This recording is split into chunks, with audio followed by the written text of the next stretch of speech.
In general, the bean crop is in fairly good shape. The early planting allowed for us to get, a slightly larger plant than we are accustomed to for this time of year. We've got a lot of potential for yield. The only drawbacks that I have seen out there in the province is we do have some holdbacks in population just due to some of the residue management from the no-tilling on top of the corn stubble.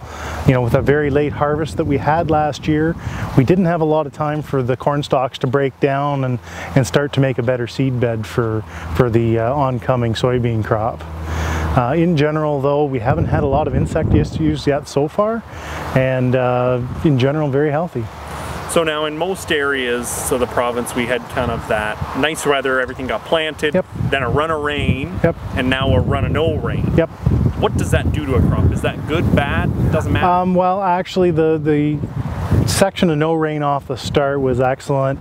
It allowed us to put it into good conditions. We weren't mudding any of the crop in, so we put it into a nice mellow seed bed, which allowed for really good root growth. The bit of moisture, that little bit of really dry spell towards the end of the planting season where the soil was really drying out, made for slightly uneven emergence, but now with the rains that came on afterwards, has really started to fill in some of those little bit thinner spots. With the seed treatments that we did have on it, it protected that seed so the insects did not kill the viability of the seed while it was sitting in that dry soil. Now this drier period here is good. It's allowing it to grow a good root system, so it's able to access a large amount of nutrients to allow for pod fill, which is coming on later again here.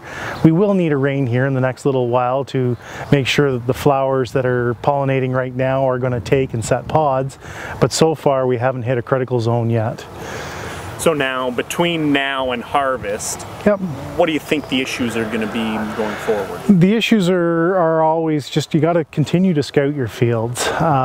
We're always got to watch for insects. So far we haven't seen anything that's gotten out of control. If we get into a real dry period here, we're going to have to, of course, watch for spider mites that could come on. They usually hit more in a drier season. The aphid, we'll always have to scout for our aphids, and products like Cruiser and things like that have given us the first 60 days worth of protection, as well as protecting that seed against seed-borne or seed-attacking insects. Mainly insects is the thing we're going to have to watch for. The other thing we should be scouting for is just make sure there's proper nodulation on it.